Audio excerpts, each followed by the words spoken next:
Professor Manish, ये जो मध्यम वर्गीय परिवार की बात हो रही है, बुलेट ट्रेन का सपना सबसे पहले इसी ने देखा था। जब मुझे याद है प्रधानमंत्री जी पहले बजट में आए थे, बुलेट ट्रेन की बातें हुई थी, तो लोगों ने अपने घर में बुलेट ट्रेन के फोटो लगा लिए थे। मध्यम वर्गीय परिवार तो ऐसा खुश था कि अगली सवारी वही करने जा रहा है। तो आज के बजट में उसको क्या लग रहा है कि कहाँ का बुलेट लग गई उसको? नहीं, आप मध्यम वर्गीय परिवार के बारे में लगातार बोल रहे हैं। मैं आपको ये भी ध्यान दिलाना चाहूंगा कि इसमें जो कम आय परिवार वाले जो लोग हैं, जो लोअर इनकम ग्रुप हैं, उनके बारे में भी इस बजट में कुछ खास ख्याल रखा नहीं गया। खास क्या, कुछ भी ख्याल रखा नहीं गया। आमतौर पे ये देखा जाता है कि जो भी कोई महत्वपूर्ण चुनाव से पहले का बजट होता है, उसमें कुछ लोक लुभावन वादे भी करने की कोशिश सरकार करती है। लेकिन इस बजट में एक दुर्भाग्यपूर्ण ये भी रहा कि दो बड़े कृषि आधारित अर्थव्यवस्था वाले राज्य जहां पे चुनाव होने वाले हैं, उत्तर प्रदेश और पंजाब, दोनों को ही एक तरीके से दरकिनार करके देखा गया है। ऐसे किया गया है जैसे कि कृषक परिवार जो है ये इनके दुश्मन है, और उस तरह से दुश्मन के जैसा व्यवहार इनके साथ में किया गया है। एग्रीकल्चर को लेकर के प्रणंजय सर भी बोल रहे थे, शुरुआत में उन्होंने बताया एग्रीकल्चर को लेकर के एक ही पूरा अनाउंसमेंट है पूरे बजट स्पीच के अंदर में, कोई खास बातचीत नहीं है। और एक जो बात उनके द्वारा कहा गया वो भी गलत बात है, और वो कैसे गलत है वो मैं आपके सामने में रख रहा हूं। वित्त मंत्री ने कहा कि एक 163 लाख किसानों को जो पब्लिक प्रोक्योरमेंट एजेंसी है उनके द्वारा फायदा मिला, मतलब वो अपनी सरकारी खरीद के द्वारा कर सके। 163 लाख। उन्होंने क्या किया, उन्होंने गेहूं वाले जितने किसानों ने गेहूं बेचा, जितने किसानों ने धान बेचा, उन दोनों को जोड़ दिया। अगर मान लीजिए कोई एक ही किसान गेहूं भी बेचा हो, वही किसान धान भी बेचा हो, तो उस किसान को एक नग बोल करके उन्होंने 2 बार काउंट कर लिया, और इस तरीके से नंबर पहुंचा 163। और एफसीआई के नंबर के हिसाब से अगर आप जाकर के देखें तो वो 163 लाख भी नहीं बनता है, वो बनता है वास्तव में 124 लाख, और जिसमें से 49 लाख ने गेहूं बेचा और 75 लाख ने धान बेचा। तो और अगर आप इसको देखें कि हमारे देश के अंदर में कृषक परिवार कितने हैं, उसके अनुपात में ये नंबर क्या बताते हैं। कहने के लिए तो आप बोल रहे हैं कि 163 लाख या 124 लाख कोई बड़ा सा नंबर दिखता है, लेकिन ये महज 5 से 8% है हमारे पूरे ग्रामीण परिवार के तुलना में। आप खरीदिए 5% लोगों से और ढिंडोरा पीटिए कि हमने 163 लाख से खरीद लिया, इससे किसका फायदा होने वाला है। आपने ये ढिंडोरा पीटने के बाद जो वास्तविक तरीके से जो नंबर दिखता है, बजट स्पीच 1.5 घंटे में, सच बताइए बहुत सारे लोगों को समझ में नहीं आया इस बार। वो लोग फाइनली जो 1:15 के आसपास में बजट के डॉक्यूमेंट्स अपलोड हुए वेबसाइट पे, तब जाकर के जब नंबर देखने की कोशिश उन्होंने किया, तब जाकर के बहुत सारी चीजें खुल करके सामने आई। मनरेगा जैसा स्कीम जो कोविड के दौरान अर्थव्यवस्था को बचाने का स्कीम था, उसने सच में अपने कंधों पे इस देश की अर्थव्यवस्था को बचाया। उसने कैसे बचाया? उसने ये इस तरीके से बचाया कि जो मजदूर आपने शहरों से बाहर निकाल दिया था अपने स्कीम के द्वारा, अपने नीति के द्वारा, जिनको आपने धक्का दिया था, वो गांव में वापस गए। मनरेगा उनके पास में गारंटी के प्रोग्राम के तौर पे था, वो मनरेगा में काम किए। उस वक्त आपने 60,000 करोड़ का वादा किया था बजट में, आपको बढ़ा करके 1,10,000 करोड़ का करना पड़ा मनरेगा का बजट। उसके बाद अगले ही साल जब बजट आता है तो उस बजट में फिर से आप घटा देते हैं उसको, 73,000 या 74,000 करोड़ के आसपास में आपने किया। उसके बाद मनरेगा के बजट के अंदर में, अभी मैं मनरेगा का भी आंकड़ा आपके सामने में रखूंगा कि मनरेगा की वास्तविक स्थिति आज की तारीख में क्या है। मनरेगा के अंदर में आपको जो जरूरत है लोगों को रोजगार देने की, जो रोजगार डिमांड करते हैं, आप उतने लोगों को रोजगार नहीं दे पा रहे हैं ग्रामीण क्षेत्रों में। जो आज की तारीख में स्थिति है मनरेगा का अपना बजट का, मनरेगा का जो फाइनेंशियल स्टेटस है आज की तारीख में, उसमें यह है कि उनको 15,000 करोड़ का घाटा है वहां पे, जो आज की तारीख में घाटा है, जो पुराने बजट से आएगा। और उसके बाद आपने 72,000 करोड़ का प्रावधान किया, तो वास्तविक तौर से जो अगले साल के लिए है, जिसमें से एक महीना अभी ये भी है, इसमें भी कुछ घाटा बढ़ेगा ही। और उसके बाद अगले साल के लिए आपने 72,000 करोड़ किया, तो 72,000 में से घटा दीजिए 15,000 करोड़ जो घाटे का है, तो आपने जो वास्तविक रूप से दिया है मनरेगा को अगले साल के लिए, वो 57,000 करोड़ दिया है। और 57,000 करोड़ आज आपके मनरेगा के अंदर में जितनी जरूरत है उसका आधा भी नहीं है। सच्चाई ये है, वो आधे से कम है। और कहां पे, अभी दिनेश सर भी ये बात कह रहे थे और बहुत गंभीरता से उन्होंने इस बात को रखा कि लोगों ने, कई लोग जिसमें से हम जैसे लोग भी शामिल हैं, ये कह रहे हैं कि मनरेगा अर्थव्यवस्था को बचाने का एक योजना है, मनरेगा जैसी व्यवस्था हमें शहरी क्षेत्रों में भी चाहिए। उसका अनाउंसमेंट तो दूर, आपने जो मनरेगा का अपना बजट होना चाहिए था, लगातार वो अपने कंधे पे संभाल करके रखे हुआ अर्थव्यवस्था को, और आप उसका कंधा तोड़ने का काम कर रहे हैं। ये एक तरीके से देखें, आखिर इस बजट से फायदा किसको हुआ? कुछ लोगों का मानना है कि किसी का फायदा नहीं हुआ, लेकिन अगर थोड़ी सी गहराई में जाकर के हम देखें और उसमें कुछ नंबर हमें दिखते हैं, और इसके बारे में कई लोग पहले से कई बार बात करते जा रहे हैं, जो टैक्स एक्सपेंडिचर जिसका नाम दिया जाता है, या फिर कभी कभी उसको रेवेन्यू फोरगॉन कहा जाता है। पुरंजय सर इसके बारे में बहुत ज्यादा विस्तार से कई बार बातचीत कर, हम लोग उनसे सुनते रहे हैं इस बारे में। जो टैक्स एक्सपेंडिचर बेसिकली जो कॉर्पोरेट को दिए जाने वाला कंसेशन है, उसमें बढ़ोतरी हुई है इस बार। अभी जाकर के जो कॉर्पोरेट को इस पिछले साल में जो कंसेशन मिला है वो है 1,03,000 करोड़ का, और उससे पहले के साल में वो था 94,000 करोड़ के आसपास। तो मनीषी, मैं एक बहुत सामान्य भाषा में ये जानना चाहता हूँ, हमारे गांव का मजदूर जो ननकू है, उस बेचारे के पैसे तो अटके रहेंगे, और हमारे अंबानी भैया और अडानी भैया के पैसे बढ़ते रहेंगे। पैसे बढ़ेंगे ही नहीं, पैसे उनको सरकारी खजाने से मिलेगा। एयर इंडिया का एग्जांपल आपको मिला कि उसको प्राइवेटाइज किया गया, और पुरंजय सर आपको बहुत बेहतर तरीके से बताएंगे जो वोडाफोन को दिया जा रहा है, वोडाफोन को जो सरकार ने दिया कुछ दिन पहले।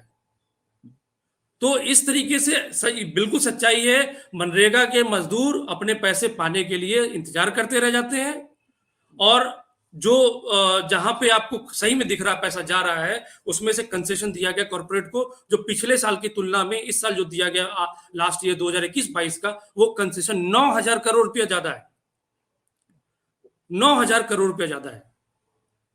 तो इस तरीके का जो बड़ा बड़ा नंबर है, जो सच में जो पीछे का जो बजट डॉक्यूमेंट्स होता है उसमें जो दिखते हैं, जो बाद में खुल करके निकल के आते हैं लोगों के सामने में, तो कुछ लोगों का फायदा हुआ है इसमें, बिल्कुल ये सच्चाई है। जिनका फायदा हुआ है उनके पास में ऑलरेडी हमारे देश के बहुत बड़ा संपत्ति उन्हीं के पास में है।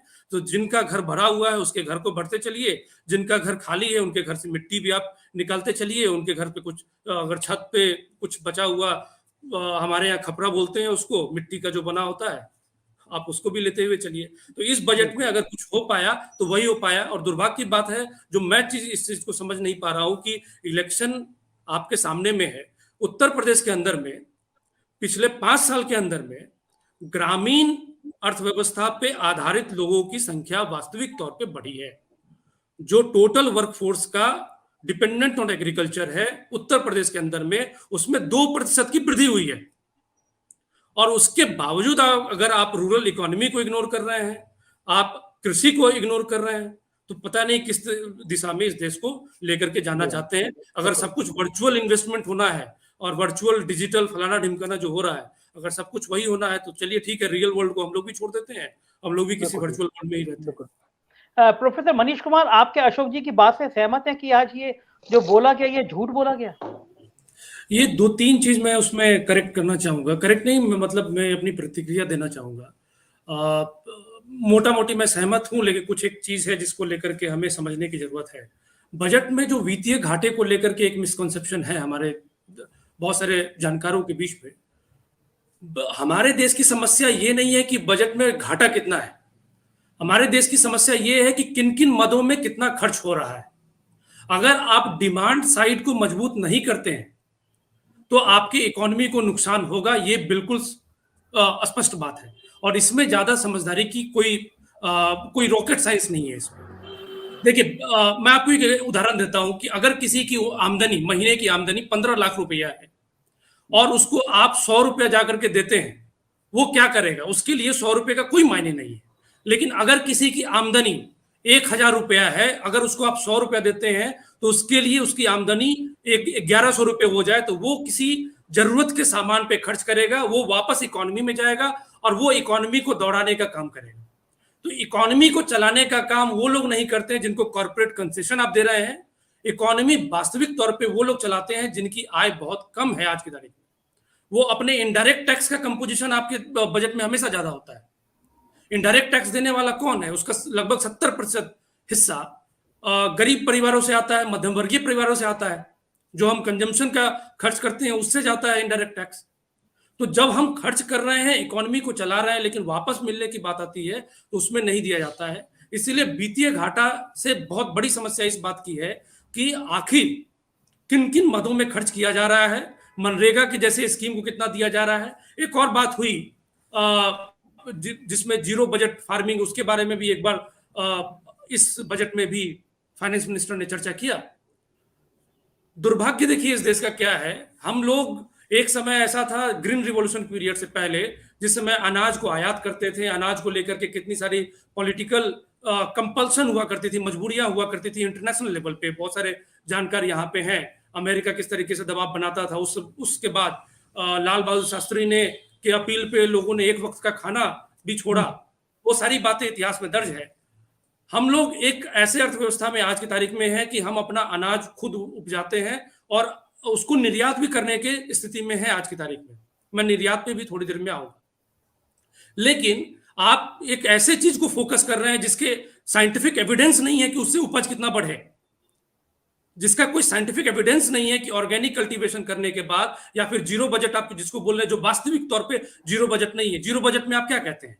जीरो बजट में कहते हैं कि गाय के गोबर का इस्तेमाल कीजिए, वो भी गाय जो देसी गाय होनी चाहिए। जर्सी गाय अगर आप कर रहे हैं तो वो भी गलत हो जाएगा। ये आरएसएस के जो थिंकर्स लोग हैं, जो इकोनॉमिक समझने का दावा करते हैं, उन लोगों का ये कहना है कि गाय भी जर्सी नहीं होनी चाहिए, गाय भी जो वही हो जो देसी गाय है, उसके गोबर का इस्तेमाल, उसके मूत्र का इस्तेमाल कीजिए। तो गाय क्या बिना पैसे कहा जाएगा?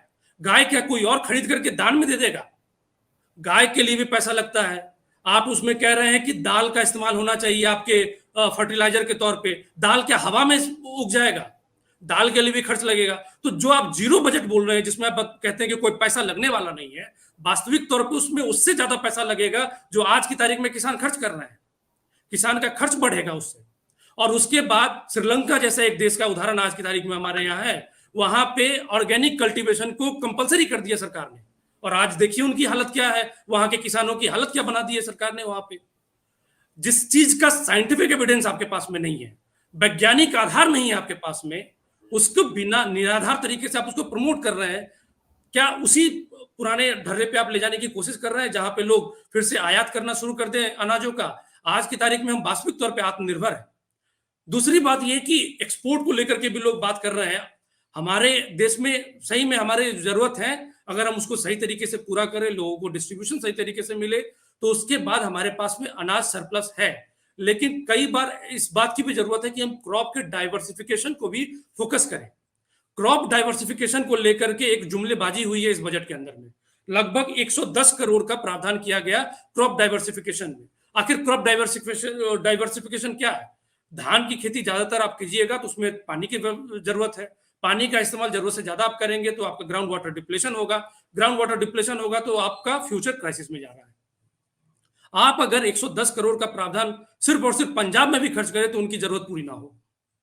क्रॉप डाइवर्सिफिकेशन का मतलब यह होना चाहिए कि जिस तरीके के प्रावधान आप धान और गेहूं के लिए आज कर रहे हैं, या पॉलिसी में ही सही बहुत ही लिमिटेड है, उस तरह का प्रावधान बहुत सारे ऐसे फसलों में कीजिए जहां पे आज आप नहीं कर पा रहे हैं। आपने एक क्राइटेरिया बना रखा है कि 25% से ज्यादा दलहन की आप खरीद नहीं करेंगे, तिलहन की खरीद नहीं करेंगे। क्यों करेंगे? उतना भी नहीं हो पाता, 25% भी नहीं होता। अभी मैंने आपको आंकड़ा जब बताया कि पूरे किसानों का लगभग 5 से 8% है जिससे आप गेहूं या धान की खरीद कर रहे हैं, तो आपका वो बेस भी नहीं है। और जहां जहां पे आपको सच में डाइवर्सिफिकेशन की जरूरत है, पंजाब जैसे प्रदेश, वहां पे भी आपको इलेक्शन वाला माहौल है, वहां पे भी आप कुछ कर सकते थे। तो ये चीज मैं सच में समझने की कोशिश कर रहा हूं कि जहां पे सरकार करके इलेक्शन में फायदा उठा सकती थी, वहां पे भी वो नहीं कर रही है। और शायद पैनल से ही किसी ने कहा कि शायद आप ही ने कहा था संजय जी की इस बजट के बहाने योगी जी को सेट करने की कोशिश है। तो हो सकता है कि ये भी एक तरीका हो कि कुछ ऐसा किया जाए जिससे फायदा ही ना मिले। आपकी आरबीआई आज नपुंसक बैठी हुई है, लेकिन आज बैंकों से इन्होंने एक बात और रेखांकित की कि आप बैंकों से पैसा ले रहे हैं, डिविडेंड ले रहे हैं। बैंकों से डिविडेंड लेने के पहले आपने एक बैड बैंक बनाई, बैंकों के सारे लॉसेस और बैंकों के कर्जे, डुबत कर्जे आपने उस बैड बैंक में डाले। जिस समय आप सच में बहुत ज्यादा एक्सपोर्ट भी करते हैं, चाहे धान का भी, अगर आप बासमती का ही देखें, किसानों को उससे कितना आमदनी हुआ, और जो एक्सपोर्टर जिसका आप नाम ले रहे हैं, मैं नाम नहीं लूंगा, उनका कितना आमदनी हुआ। और अगर उन दोनों की आमदनी की अगर तुलना करें तो कई बार ऐसा होता है कि किसानों के घाटे के आधार पे उनका आमदनी बढ़ता है। तो ये चीज सिर्फ नियत की गलती नहीं है, ये नीति की भी गलती है। क्यों कुछ गिने चुने लोगों को एक्सपोर्ट हाउस और सुपर एक्सपोर्ट हाउस और ट्रिपल एक्सपोर्ट हाउस और triple star, 5 star, 7 star export house करके फैसिलिटी दी जाती है? क्यों बाहर की अपनी एम्बेसी नहीं प्रयास करती? वहां क्यों नहीं सेल खुलता है? ये सब नहीं होने देंगे, क्योंकि ये सरकार माई बाप चला रहे हैं। बढ़ाते हुए यही कह रहा हूं अशोक जी, मैं आपकी बात को आगे बढ़ाते हुए यही कह रहा हूं कि जो आप समस्या बता रहे हैं वो समस्या उससे भी कहीं ज्यादा गंभीर है। और ये गंभीरता इसलिए है, जो अभी मैंने आपको 1,03,000 करोड़ का जो आंकड़ा बताया, वो सच में पॉलिसी के डिजाइन के तौर पर उन्होंने तैयार करके दिया है। उनको ये लगता है कि ये एम्प्लॉयमेंट लाएंगे। आखिर इस देश में जो पिछले 30 साल के अंदर में इन्होंने तरह तरीके के अलग अलग बजट के बाद अलग बजट में इन्होंने कहा कि एम्प्लॉयमेंट बढ़ेगा। एम्प्लॉयमेंट तो घट रहा है, प्रनंजय सर बोल करके गए यहां से, एम्प्लॉयमेंट तो घट रहा है। एम्प्लॉयमेंट आप देख आ रहे हैं। आप कहते हैं संसद में खड़े होकर के कि वेल्थ क्रिएटर को धमकी नहीं मिलना चाहिए, उनको डर का माहौल नहीं मिलना चाहिए। ये वेल्थ क्रिएटर नहीं है, ये वेल्थ के अब्जॉर्बर है। वो वेल्थ को शोषण करते हैं, अपने घर में रखते हैं। वो वेल्थ क्रिएट करके बांटते नहीं है समाज में। उनका आप देख लीजिए कि कॉर्पोरेट सोशल रिस्पॉन्सिबिलिटी के अंतर्गत उन्होंने किन किन चीजों में खर्च किया।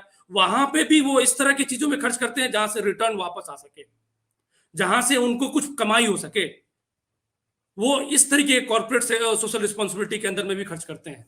तो दिक्कत मैं सही बता रहा हूं कि नियत में तो है ही, लेकिन नियत से आगे बढ़ करके इनकी नीति में भी बहुत बड़ी गंभीर समस्या है।